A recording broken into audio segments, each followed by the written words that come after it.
नमस्कार, आप देख रहे हैं मतंग न्यूज। तो आइए इस खास प्रोग्राम में आपकी खास मुलाकात के साथ आपको गांव शहर से लेकर हर क्षेत्र की समस्याओं, वहां के विकास कार्यों को लेकर रखते हैं अपडेट। तो चलिए आज हम आपको रूबरू कराएंगे एक खास खबर से।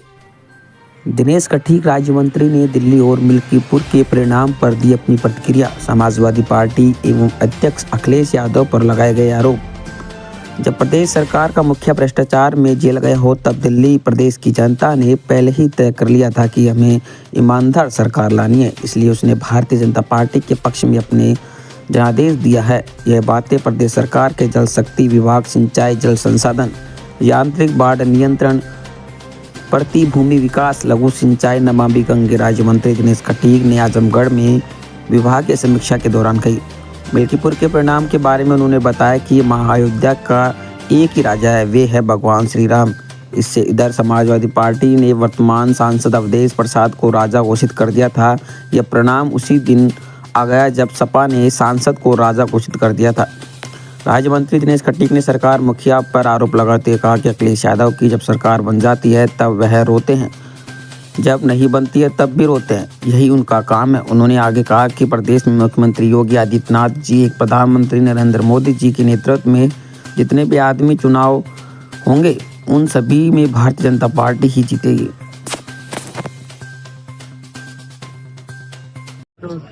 मैडम, दिल्ली विधानसभा चुनाव के रिजल्ट आ चुके हैं, क्या कहना चाहेंगी आप? देखिए, हर चुनाव मुझे लगता है सिमिलर ही होता है, क्योंकि देश का जो सबसे बड़ा स्तंभ है वो अपना संविधान है और संविधान ने हर एक को अपने मत का अधिकार दिया है। और इस लोकतांत्रिक व्यवस्था में कहीं ना कहीं कोई एक जो है वो पक्ष में जाएगा, कोई एक विपक्ष में जाएगा। और अगर इंडिया गठबंधन तो नहीं कह सकते, लेकिन समाजवादी पार्टी का पूर्ण समर्थन जो है वो रहा केजरीवाल जी के साथ। और अगर वो दिल्ली में विपक्ष में बैठेंगे तो मुझे उम्मीद है कि बहुत सारी जो सवाल जिन पे बीजेपी हमेशा उनकी सरकारों पे थोपती आई है, उन पे अब बीजेपी को जवाब देना पड़ेगा, जनता को जवाब देना पड़ेगा। मैडम, जिस तरीके से आप लोग चुनाव आयोग पर सवाल उठा रही थी, ईवीएम पे सवाल उठाए, तो कहीं न कहीं वो सवाल अभी बरकरार रहेगा आप लोगों की तरफ से? मैं आप लोगों का आभार व्यक्त करना चाहूंगी, क्योंकि जिस तरीके से मिल्कीपुर चुनाव में आपके मीडिया बंधुओं के द्वारा ये सामने आया है कि एक व्यक्ति के द्वारा, वो भी वृद्ध अवस्था के जो व्यक्ति हैं उनके द्वारा इतने फर्जी वोट डाले गए, तो ये तो सिर्फ एक प्रकरण है जो सामने आया है। ना जाने ऐसी बहुत सारी चीजें हैं जो उजागर होनी बाकी है। और कहीं ना कहीं निष्क्रिय तरीके से चुनाव आयोग ने काम किया है, एक तरफा होकर के काम किया है, जिसकी वजह से लोकतांत्रिक व्यवस्था को ठेस पहुंच रही है। और आगे उम्मीद है कि लोकतांत्रिक व्यवस्था को मजबूत करने के लिए देश का प्रत्येक व्यक्ति काम करेगा। मैडम, अभी आप लोग ने कुछ दिन पहले संसद में भी विरोध किया था इस चीज का। सफेद कपड़ा भी अखिलेश यादव की तरफ से दिया गया था चुनाव आयोग को। तमाम सवाल उठ रहे थे चुनाव आयोग को लेकर के, तो उस पर क्या कहना चाहेंगे? देखिए, खरीद फरोख्त की राजनीति तो आप लोगों ने देखी, चाहे वो आपके महाराष्ट्र की सरकार रही हो और अभी रिसेंटली जितनी भी सरकारें बनी, तो कहीं ना कहीं जनता का भी विश्वास उठता चला जा रहा है। और लोकतांत्रिक व्यवस्था को बनाए रखने के लिए, संविधान को बचाए रखने के लिए और अपने देश को बचाए रखने के लिए चुनाव आयोग एक बहुत महत्वपूर्ण भूमिका जो है निभाता है। और जब वो भूमिका छलनी होती दिखती है, जब चुनाव आयोग कहीं ना कहीं लिप्त दिखाई देता है, तो बतौर विपक्ष हम हमेशा आवाज उठाएंगे और हमेशा इस बात को नहीं याद दिलाएंगे। देखिए, ये तो उनका पर्सनल पर्सपेक्टिव है, उनका आपके साथ क्या संबंध रहा, किस वजह से टकराव हुआ, किस वजह से बिखराव हुआ और किस बेसिस पे वो ये सारे कमेंट्स करते हैं, उसका जो अंदरूनी मामला है वो सिर्फ वही व्यक्त कर सकते हैं और बता सकते हैं। ये भांडा तो पहले ही फूट चुका था। जब आपने देखा होगा कि केजरीवाल जी खुद, जिस सरकार के खुद मुखिया यानी कि केजरीवाल जी खुद जेल चले गए भ्रष्टाचार में, सारे मिनिस्टर उनके जेल चले गए, तो उसी समय दिल्ली की जनता ने तय कर लिया था कि केवल एक ही देश के आदरणीय प्रधानमंत्री श्री नरेंद्र मोदी जी के नेतृत्व में और भारतीय जनता पार्टी के माननीय राष्ट्रीय अध्यक्ष श्री जेपी नड्डा जी के नेतृत्व में ये तय कर चुके थे कि दिल्ली के अंदर इस बार भाजपा की सरकार बनने वाली है। और वहां की जनता ने करके दिखाया भी है और आज सरकार बनी है। मैं इसके लिए पूरी दिल्ली प्रदेश की जनता को व आदरणीय प्रधानमंत्री श्री नरेंद्र मोदी जी को बहुत बहुत साधुवाद देता हूं और बधाई देता हूं। और वहां के लाखों कार्यकर्ताओं को जिन्होंने रात दिन मेहनत करके सरकार बनाने का काम किया है। सर, मिल्कीपुर में भी आपको जीत मिली है। अयोध्या प्रसाद जो वहां से सांसद चुने गए थे, उनको राजा घोषित तथा कथित कर दिया गया था, तो वो राजा का उनका तमगा खत्म हुआ है कि नहीं? उन्हीं का परिणाम है कि वहां अयोध्या के केवल एक ही राजा हैं, वो है भगवान श्री राम। अगर समाजवादी के लोग किसी व्यक्ति को, किसी पद पे बैठे हुए व्यक्ति को वहां का राजा घोषित करेंगे तो परिणाम आपके सामने है। ये परिणाम उसी दिन आ गया था कि जब उन्होंने किसी को ये राजा घोषित किया था, जबकि वहां के राजा भगवान श्री राम हैं। और आज यही परिणाम है कि हम मिल्कीपुर सीट भी जीते हैं। इसके लिए मैं माननीय मुख्यमंत्री जी को और पूरी उत्तर प्रदेश सरकार को और भारतीय जनता पार्टी को बहुत बहुत बधाई देता हूँ। अखिलेश यादव चुनाव आयोग को कफन लेके घूम रहे थे, चुनाव आयोग मर चुका हुआ है, उनको विश्वास ही नहीं चुनाव आयोग पे है। उनको तो हमेशा ऐसा होता है कि आपने पहले भी पूर्व में भी देखा है कि जब सरकार बन जाती है तब रोते हैं, उससे पहले बनती ही नहीं है, उससे पहले भी रोते हैं। तो उनका तो यही काम है। और भारतीय जनता पार्टी की सरकार बनती है आदरणीय योगी आदित्यनाथ जी के नेतृत्व में। पूरे उत्तर प्रदेश का चाहे विकास हो और चाहे भ्रष्टाचार मुक्त हो और पूरे गुंडा राज का सफाया, पूरे पूर्वांचल में कितना गुंडा राज था ये आपको पता है। यहाँ से सफाया करने का काम भारतीय जनता पार्टी की सरकार ने किया है। और हमारी प्राथमिकता है कि एक एक व्यक्ति को भय मुक्त सरकार और समाज मिले। मिल्कीपुर से 27 से संदेश सब जाएगा। मिल्कीपुर से संदेश जाने वाला है, दिल्ली से भी संदेश जाने वाला है।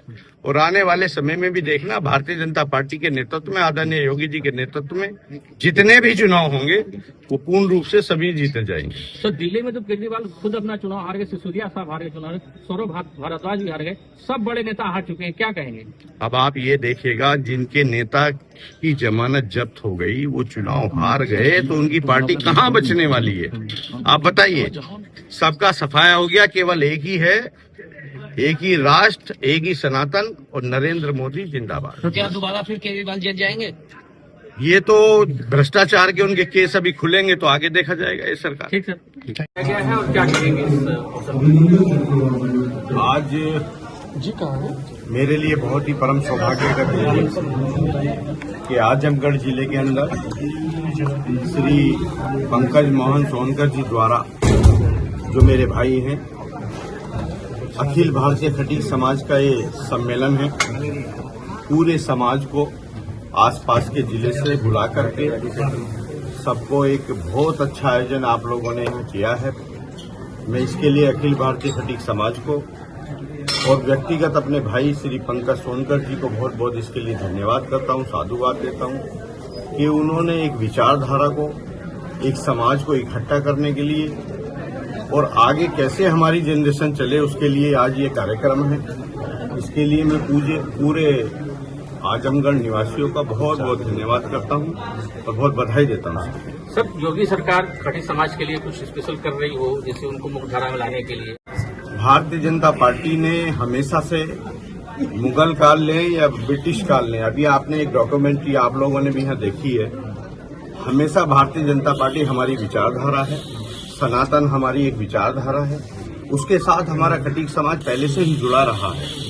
और आप कहीं भी किसी भी स्टेट में जाइए और उत्तर प्रदेश के अंदर माननीय मुख्यमंत्री श्री योगी आदित्यनाथ जी ने हमारे समाज को और भारतीय जनता पार्टी में पूर्ण रूप से, चाहे पार्लियामेंट हो, चाहे विधानसभा हो, चाहे मिनिस्ट्री हो, सबको एक साथ लेकर के चले हैं। और इस जो भी समाज के उत्थान के लिए अच्छा हो सकता है, हमेशा ये प्रयास किया है कि बहुत अच्छा हो और समाज आगे बढ़े। जीत मिली है, क्या कहेंगे? केजरीवाल का भांडा फूट गया? ये भांडा तो पहले ही फूट चुका था। जब आपने देखा होगा कि केजरीवाल जी खुद, जिस सरकार के खुद मुखिया यानी कि केजरीवाल जी खुद जेल चले गए भ्रष्टाचार में, सारे मिनिस्टर उनके जेल चले गए, तो उसी समय दिल्ली की जनता ने तय कर लिया था कि केवल एक ही देश के आदरणीय प्रधानमंत्री श्री नरेंद्र मोदी जी के नेतृत्व में और भारतीय जनता पार्टी के माननीय राष्ट्रीय अध्यक्ष श्री जेपी नड्डा जी के नेतृत्व में ये तय कर चुके थे कि दिल्ली के अंदर इस बार भाजपा की सरकार बनने वाली है। और वहां की जनता ने करके दिखाया भी है और आज सरकार बनी है। मैं इसके लिए पूरी दिल्ली प्रदेश की जनता को व आदरणीय प्रधानमंत्री श्री नरेंद्र मोदी जी को बहुत बहुत साधुवाद देता हूँ और बधाई देता हूँ। और वहाँ के लाखों कार्यकर्ताओं को जिन्होंने रात दिन मेहनत करके सरकार बनाने का काम किया है। सर मिल्कीपुर में भी आपको जीत मिली है। अयोध्या प्रसाद जो वहां से सांसद चुने गए थे उनको राजा घोषित तथा कथित कर दिया गया था। तो इस वो राजा का उनका तमगा खत्म हुआ है कि नहीं? उन्हीं का परिणाम है कि वहां अयोध्या के केवल एक ही राजा हैं, वो है भगवान श्री राम। अगर समाजवादी के लोग किसी व्यक्ति को, किसी पद पे बैठे हुए व्यक्ति को वहां का राजा घोषित करेंगे तो परिणाम आपके सामने है। ये परिणाम उसी दिन आ गया था कि जब उन्होंने किसी को ये राजा घोषित किया था, जबकि वहां के राजा भगवान श्री राम हैं। और आज यही परिणाम है कि हम मिल्कीपुर सीट भी जीते हैं। इसके लिए मैं माननीय मुख्यमंत्री जी को और पूरी उत्तर प्रदेश सरकार को और भारतीय जनता पार्टी को बहुत बहुत बधाई देता हूँ। अखिलेश चुनाव आयोग को कफन लेके घूम रहे थे, चुनाव आयोग मर चुका हुआ है, उनको विश्वास ही नहीं चुनाव आयोग पे है। उनको तो हमेशा ऐसा होता है कि आपने पहले भी पूर्व में भी देखा है कि जब सरकार बन जाती है तब रोते हैं, उससे पहले बनती ही नहीं है, उससे पहले भी रोते हैं। तो उनका तो यही काम है। और भारतीय जनता पार्टी की सरकार बनती है आदरणीय योगी आदित्यनाथ जी के नेतृत्व में। पूरे उत्तर प्रदेश का चाहे विकास हो और चाहे भ्रष्टाचार मुक्त हो और पूरे गुंडा राज का सफाया, पूरे पूर्वांचल में कितना गुंडा राज था ये आपको पता है। यहाँ से सफाया करने का काम भारतीय जनता पार्टी की सरकार ने किया है। और हमारी प्राथमिकता है कि एक एक व्यक्ति को भय मुक्त सरकार और समाज मिले। मिल्कीपुर से 27 से संदेश जाएगा। मिल्कीपुर से संदेश जाने वाला है, दिल्ली से भी संदेश जाने वाला है। और आने वाले समय में भी देखना, भारतीय जनता पार्टी के नेतृत्व में, आदरणीय योगी जी के नेतृत्व में जितने भी चुनाव होंगे वो पूर्ण रूप से सभी जीते जाएंगे। सर दिल्ली में तो केजरीवाल खुद अपना चुनाव हार गए, सिसोदिया साहब हार गए चुनाव, सौरभ भारद्वाज भी हार गए, सब बड़े नेता हार चुके हैं, क्या कहेंगे? अब आप ये देखिएगा, जिनके नेता की जमानत जब्त हो गई वो चुनाव हार गए तो उनकी पार्टी कहाँ बचने वाली है? आप बताइए। सबका सफाया हो गया, केवल एक ही है, एक ही राष्ट्र, एक ही सनातन और नरेंद्र मोदी जिंदाबाद। तो क्या दोबारा फिर केजरीवाल जीत जाएंगे? ये तो भ्रष्टाचार के उनके केस अभी खुलेंगे तो आगे देखा जाएगा ये सरकार। ठीक सर।